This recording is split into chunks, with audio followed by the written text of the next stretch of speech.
В Соединенных Штатах Америки разразилось политическое реалити-шоу. На всю страну бранятся два влиятельных бизнесмена. Бывшие лучшие друзья, коллеги и напарники, а ныне заклятые враги.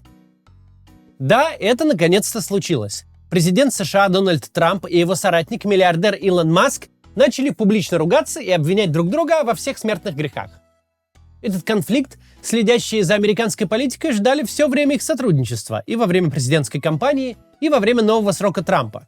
Сегодня посмотрим, что там вообще такое происходит. Почему все вылилось в публичное поле и в чем причина разлада. Ну и что теперь будет? Прежде чем начнем, напомню, по ссылке в закрепленном комментарии вы найдете бесплатные способы для обхода блокировок YouTube. В их числе VPN Liberty, который дает бесплатный доступ на первый месяц. Ставьте себе и следите за происходящим в YouTube и в Твиттере.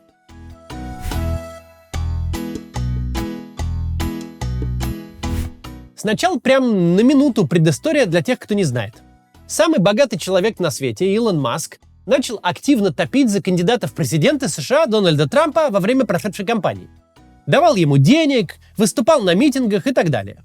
Трамп победил, снова стал президентом, а Маска нанял в правительство руководить Dodge, инициативой по сокращению госрасходов, Департаментом государственной эффективности.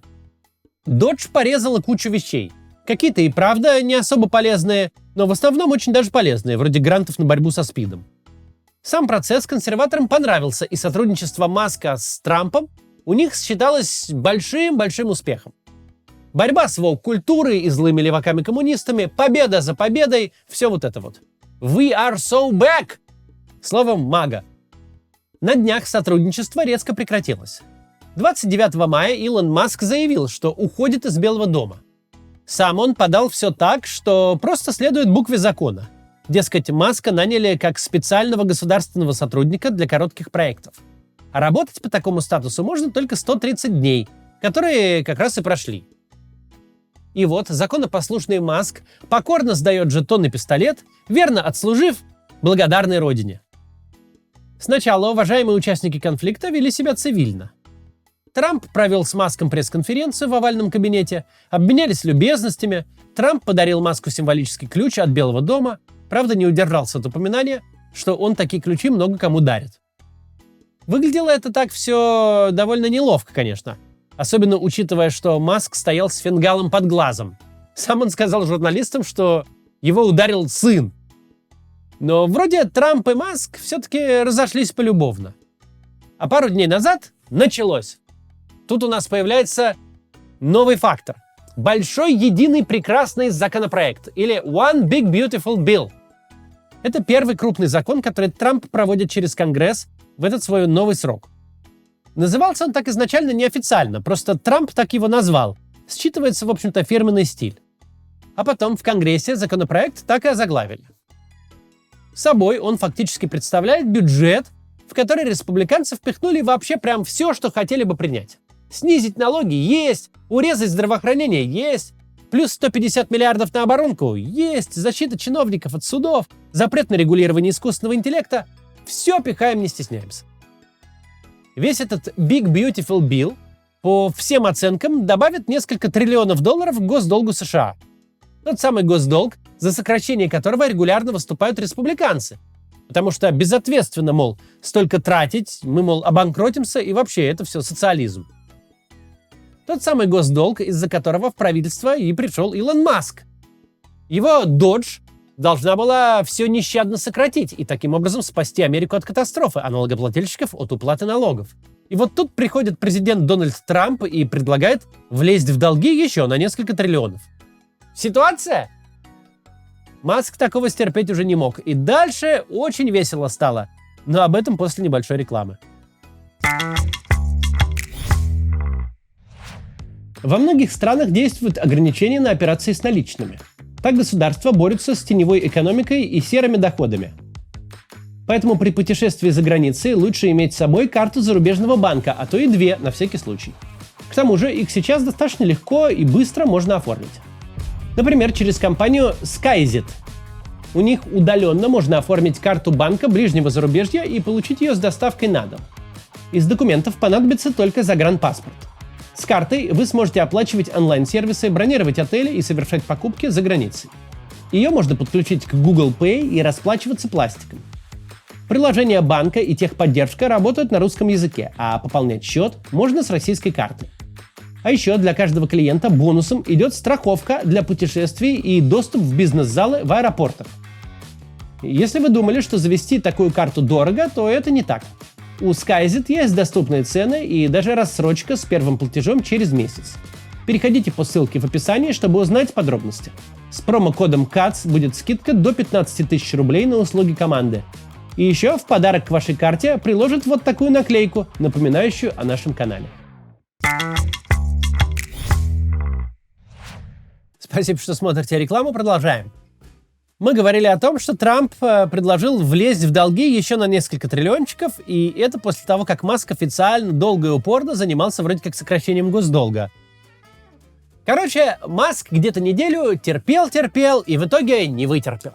Прям так в Твиттере и написал: «Извините, я уже просто не могу, этот законопроект — отвратительная мерзость! Всем, кто за него голосовал, должно быть стыдно!» Все были в шоке. Опять же, разлада Маска и Трампа ждали давно, но не настолько же резко. В итоге твиты полились рекой. Как у Маска обычно это и бывает. В ход пошли мемы про «убить Билла» с игрой слов «Билл», и даже старые твиты самого президента. Маск откопал твит Трампа от 2013 года, где тот ругает республиканцев за увеличение лимита госдолга, и прокомментировал: «Мудрые, говорит, слова». К твиту 2012 года о том, что повышающих госдолг конгрессменов надо выгонять, Маск дописал: «Полностью согласен». Короче, драма развернулась. И вот вчера в атаку пошел уже сам Трамп. В беседе с журналистами он заявил, что у них с Маском были прекрасные отношения, но теперь уже не будут. Сообщил, что Маском он очень недоволен, и что вообще-то он много чего для Маска сделал, правда, без уточнений. Потом еще добавил, что Маск на самом деле злится, потому что в Big Beautiful Bill'е у его компании забирают субсидии. Ну и, конечно же, заявил, что Маск ему вообще не нужен был. Я мог был и без него выиграть выборы. Весь этот поток сознания был выдан на встрече с немецким канцлером Фридрихом Мерцем, который, бедняга, сидел там и вообще не понимал, что вообще за чертовщина происходит. А потом Трамп и сам пошел постить. В своей соцсети Truth Social Трамп написал, что это он попросил Маска на выход из Белого дома, а не тот сам ушел. Затем написал такое: чтобы реально резать расходы, как хотели в Dodge, надо было забрать миллиардные субсидии у самого Маска. Вот это было полезно. Ну и, наконец, президент единственной сверхдержавы планеты перешел на прямые оскорбления. Написал, что Маск уже весь был на исходе и в итоге сошел с ума. Маск, конечно же, должен был на это все как-то ответить. Он-то на самого Трампа пока не наезжал, очевидно, надеясь сохранить отношения. Ругал только конгрессменов. Но теперь уже все. Во-первых, Маск решил сразу призвать на свою сторону союзников. Аргумент следующий: Трампу в кресле президента осталось 3,5 года. И все, потом на пенсию. А вот я-то с моими миллиардами тут еще лет 40 проторчу, сказал Маск. А во-вторых, Маск начал открыто размышлять о создании новой партии. В Твиттер так и пишет: она бы, дескать, представляла 80% нормальных американцев-центристов. Похоже, роман с республиканской партией заканчивается у Маска. Ну и в-третьих, Маск решил навести мощнейшего шороху. Он написал, что имя Трампа есть в файлах Эпштейна, из-за чего их, собственно, не опубликовали. Напомню, Джеффри Эпштейн — это миллиардер, который на своем острове устраивал частные оргии для богатых с несовершеннолетними девочками. Эпштейн в итоге умер в тюрьме, по версии конспирологов убит. Дело в том, что Эпштейн прилежно документировал, кто на его остров летал. И там, в зависимости от того, какую теорию заговора вы предпочитаете, вписана буквально вся американская элита. Политики, бизнесмены, актеры, кто только не. Все мага-консерваторы с их конспирологическими наклонностями давно требовали от Белого дома список обнародовать и всех посадить. А Белый дом отказывался. А Маск обвинил Трампа в том, что он тот самый глобалист-педофил, против которых вроде как борется. И учитывая, что репутация Маска среди правых все еще очень высока, волны от такого обвинения, вероятно, пойдут мощные. Короче, фехтование на мясорубках. Мы, пока писали этот текст, не успевали дополнять новыми твитами. Маск там потом еще дописал, что раз уж такие дела, то мы сворачиваем работу космического корабля Dragon. А это единственный собственный корабль США, на котором летают на МКС. Ну а потом Маск еще и одобрительно ответил на твит, что Трампу надо объявить импичмент. Ну, в общем, весь Твиттер сидит с попкорном, журналисты кричат в пустоту, демократы открывают бурбон и запивают шампанским. К примирению и пацифизму воззвал даже Канье Уэст. В общем, полный цирк с конями.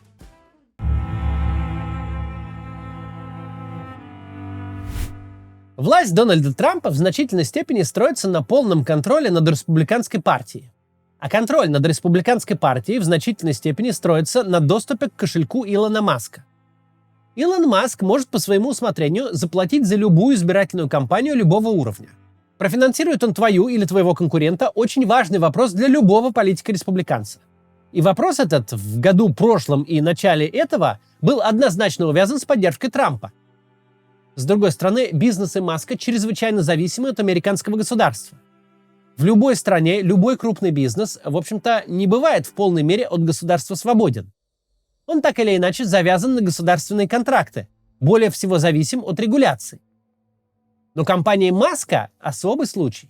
Частная аэрокосмическая корпорация не станет беднее без контрактов от НАСА, ей не станет тяжелее жить от отзыва лицензии, от запрета доступа к гостайне, от прекращения сотрудничества с армией и спецслужбами. От разрыва с государством SpaceX не обеднеет, не сожмется, а просто прекратит существование.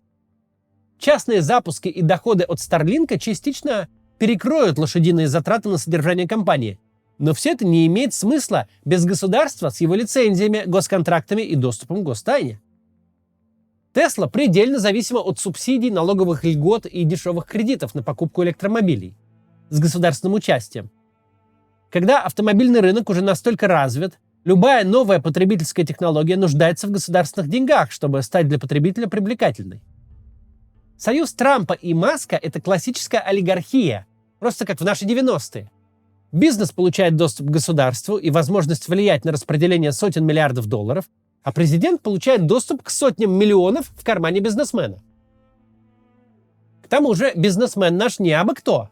Маск владеет главной платформой для политической дискуссии в США – Твиттером. Если вы хоть немного им пользовались в масковский период, то не могли не заметить, алгоритмы стали работать очень избирательно. По крайней мере, вы можете не прочитать и не лайкнуть ни единого политического поста, но твитов Маска вам не избежать. Так что помимо денег, опять же, ровно как у наших олигархов из 90-х, у Маска есть еще и монополия на крупнейший медийный ресурс. И, по идее, все эти факты в сумме делают такой союз бесконечно устойчивым. У Трампа был человек, который не только в его собственную компанию вкинул 288 миллионов долларов, что абсолютный рекорд для одного спонсора в истории американской политики, но еще, например, потратил больше 20 миллионов на попытку избрания окружного судьи в Висконсине. У Трампа был человек, который может перестроить алгоритмы крупнейшей медийной площадки таким образом, чтобы твои уголовные дела и коррупционные скандалы обсуждали поменьше, а успехи и достижения побольше.